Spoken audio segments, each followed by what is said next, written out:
From WisPolitics in Madison, you're listening to Capital Chats. Good afternoon, and welcome to Capital Chats, brought to you by Spectrum. I'm Joshua Irvin, a reporter with WisPolitics. Congressional Republicans are working to pass a reconciliation package that would bypass a Democratic filibuster in the Senate and fund immigration and customs enforcement and Border Patrol. President Donald Trump has said he wants the bill on his desk by June 1st. This week, I talked to Representative Glenn Grothman about reconciliation, the bill's more than $70 billion price tag, and why Republicans are choosing to push for this package now. I hope you enjoy. Representative Grothman, thank you for joining me. Glad to be on the show. Would you mind talking me through the next steps for drafting the reconciliation bill and the role that the House Budget Committee will play? Okay, first of all, I want your listeners to understand what a reconciliation bill is. Mhm. We combine 12 different bills every year for, I guess, what the layman would consider our budget for the year beginning October 1st. We have passed 11 of the 12 and a big chunk of the 12th bill. All that's left is the part of the Homeland Security bill that deals with Border Patrol and that deals with ICE. Mhm. All the other bills had to pass with 60 votes in the Senate because the Democrats are kind of hostile to enforcing our border. They are not going along with us, and we have had to use a process called reconciliation, whereby we can spend money with just 51 senators or 51 senators plus the vice president, which we've had to do out of necessity because we cannot go any longer without funding ICE or Border Patrol. Gotcha. I understand. NPR has described it as a lengthy and arduous process. Does that gel with your experience? Well, I guess it's been lengthy because if you think about it, we're voting right now to do the funding for the bill that began last October 1st. So it seems kind of late in the game to finish the appropriations, but that's the way it happens. And I guess it's arduous. We'll go with arduous. Gotcha. And you, before the interview, you were talking about how there are already some differences between the reconciliation bill the Senate's working on and the one the House is working on. Can you talk a little bit about that? We are not aware, I am not aware yet what those differences are. I did point out that right now the Secret Service is getting $1 billion towards security in Trump's ballroom. I mean, $1 billion just on the face of it seems wildly high. I would think the Senate would try to pare that back a little bit. Otherwise, it seems like we're erring on the side of we are going to have enough money for quite a while for both Border Patrol and ICE. Just because we're conscious, as the Democrat Party has made it apparent, they do not consider enforcing our border a priority. And so we're going to put enough money in there to make sure we've solved this problem for quite some time. Gotcha.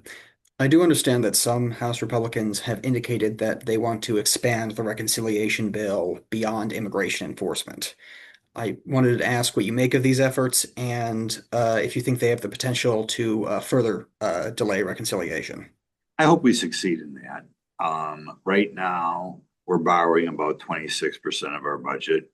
I think a lot of us are frustrated that the Republicans, supposedly the party of less government, have spent so much money on other appropriation bills that it would be nice to get a little bit of reduction in spending in there.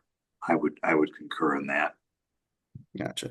And Go by the on. way, we have seen so much money lost in fraud related to welfare related programs or health related programs that I wouldn't mind trying to put something in here. Remember, under normal circumstances, you can never get anything through on spending without 60 votes in the Senate, which means you can't get it done without Chuck Schumer signing off. This is our once a year or twice a year chance to pass something without the assistance of Chuck Schumer. And I think some of us are going to want to try to get a little more frugality in the federal budget through this bill. Gotcha. I guess in that vein, my understanding is this bill is expected to increase the deficit by up to $70 billion. As you say, you're not a big fan of runaway spending. You've introduced legislation multiple times to rein in federal spending. How do you kind of reconcile your feelings about runaway spending with adding to the deficit with this bill?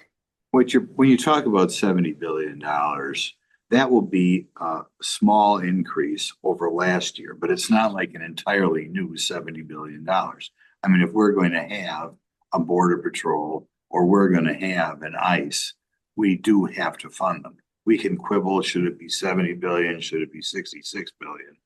Uh, but it's not like a wildly different number than in the past. Gotcha. And as you kind of opened with, Democrats are pretty much uniformly opposed to funding immigration enforcement. You have also expressed qualms about how ICE and Border Patrol have conducted themselves, particularly after federal agents killed two U.S. citizens in Minneapolis earlier this year. Would you say there's room here for companion legislation to address those concerns with how immigration enforcement has been conducted, and would you support something Well, like that? well, one of the restrictions on a reconciliation bill is it can't deal with just policy. Sure. Okay, it's got to deal with spending.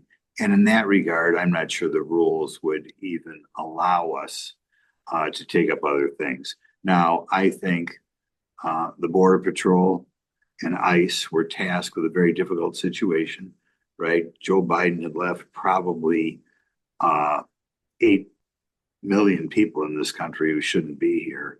And it's going to take an adjustment period for ICE to solve the problem. I have not heard of anything like the two tragedies that happened in Minnesota. So I don't think we have to put anything in the bill that will hamstring ICE and Border Patrol. Just like regular law enforcement. If you look over a period of, say, 40 years, the number of civilians killed by law enforcement has dropped precipitously because of better training and that sort of thing. And over time, the same thing is going to be true of Border Patrol. To me, insofar as there's a problem with ICE and Border Patrol, that should be entirely thrown at the feet of Joe Biden, who left, like I said, 7 or 8 million people in this country who shouldn't be here. I mean, obviously, it's going to be kind of messy to move that many people out. Gotcha. So not looking for additional reforms at I don't think it's possible to put the reforms in this bill unless there's a specific spending component attached to it, because that would be more policy related, and this reconciliation procedure is not supposed to deal with policy. Gotcha.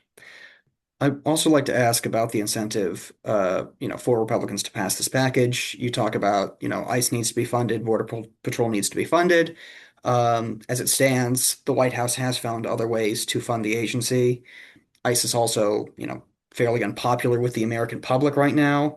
The GOP is looking at what's shaping up to be a pretty tough midterm election. Why spend the time and political capital on this? Well, we have to do it. Otherwise, we are going to be, in essence, defunding ICE and Border Patrol. I mean, if we are going to monitor our borders or enforce the laws connecting our borders, we must fund these agencies. Otherwise, it's like a city saying we're not going to fund our police department. Let's see what's going to happen. It's a clear necessity, and I think the American public, well, there may be some radicals who say we don't need ICE and Border Patrol, they will find without them we're going to be going back to the days of Joe Biden and letting maybe millions of people a year in this country. So of course we've got to fund these agencies. And by the way, I've been down on the border several times talking to some ICE agents, but in particular Border Patrol. They're fantastic people. I mean, they're so professional, they're so hardworking. And when you take into account the huge number of people that they're expected to turn around, they're doing a great job. Also, you got to remember, there are huge numbers of young people who came across the border and were unaccounted for. I think we have to worry about human trafficking.